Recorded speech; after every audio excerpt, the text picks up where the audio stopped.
Aujourd'hui, on plonge dans une des histoires les plus dramatiques d'Honoré de Balzac. C'est un conte qui parle d'amour absolu, de fierté démesurée et surtout de ces conventions sociales si rigides qu'elles deviennent une véritable prison. C'est l'histoire de la duchesse de Langeais. Pour bien piger cette histoire, qui est assez complexe, on va la prendre étape par étape.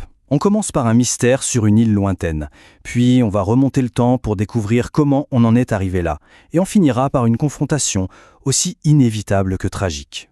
Ce qui est intéressant, c'est que le récit ne commence pas dans les salons dorés de Paris, mais bien loin de là, sur une île espagnole complètement isolée. On y trouve un général français, Armand de Montriveau, qui est au bout d'une quête qui dure depuis 5 ans. Retrouver la femme qu'il a aimée et qu'il a perdue. Pour cet homme d'action, le défi est gigantesque. Son intuition lui dit qu'elle s'est réfugiée ici, dans un couvent de carmélites.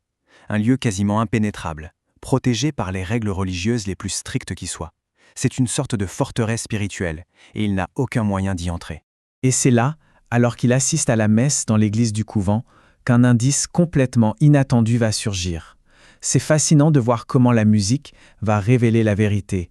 L'orgue est joué avec une passion, une technique qui ne peuvent venir que de Paris. Et là, c'est la confirmation. La musicienne se met à jouer le prélude d'une romance, Fleuve du Tage. C'est un air qu'il a entendu un nombre incalculable de fois dans le boudoir de la femme qu'il aime.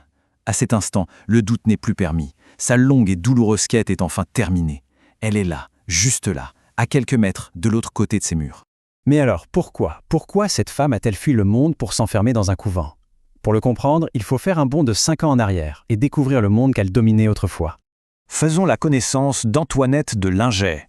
Dans le Paris de l'époque, elle est la reine incontestée de la haute société. Belle, spirituelle, elle collectionne les admirateurs comme des trophées.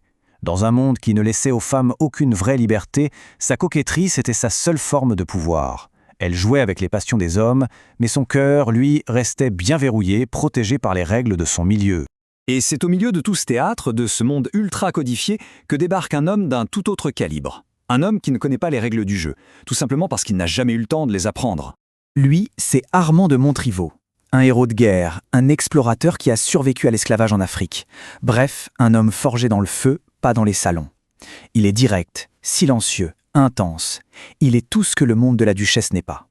Pour lui, les sentiments, ce n'est pas un jeu, c'est un engagement total, absolu.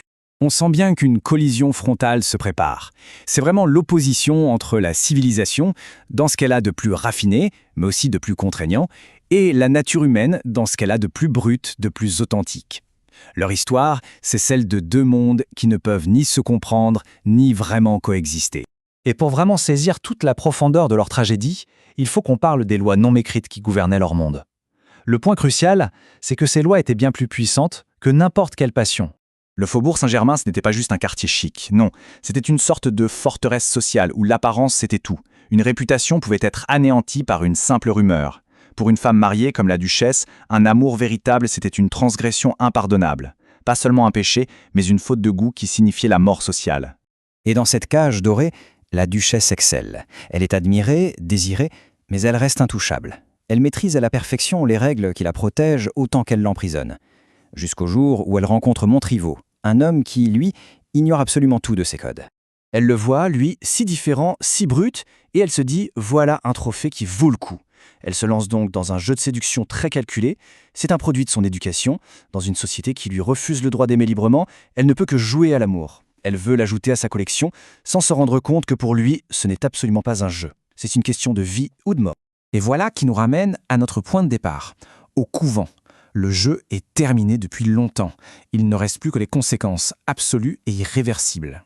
Montriveau obtient enfin son entrevue, mais il est séparé d'elle par une grille. Et la femme qu'il découvre, ce n'est plus du tout la reine de Paris.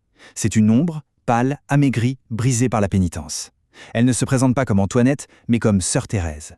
Il la supplie, il lui raconte sa recherche acharnée pendant 5 ans et il lui annonce, elle la nouvelle, qui change tout. Son mari est mort, elle est enfin libre. Pour lui, c'est simple, c'est la fin des obstacles. Plus rien ne devrait s'opposer à leur amour. Mais sa réponse, elle vient d'un autre monde. Elle lui dit que son amour s'est purifié, qu'il est devenu spirituel. Elle ne peut plus lui offrir une vie sur terre, seulement ses prières pour son salut et une place dans son éternité. Et là, pour Montriveau, c'est le coup de grâce. Il n'entend pas un amour purifié. Il entend la même chose qu'avant, une froideur, une peur de l'engagement. Il l'accuse de ne l'avoir jamais vraiment aimée, de préférer Dieu et les règles à un amour véritable, exactement comme elle préférait la société autrefois. Alors, il joue sa dernière carte, la plus terrible, un chantage au suicide. Il met le sort de son âme entre ses mains.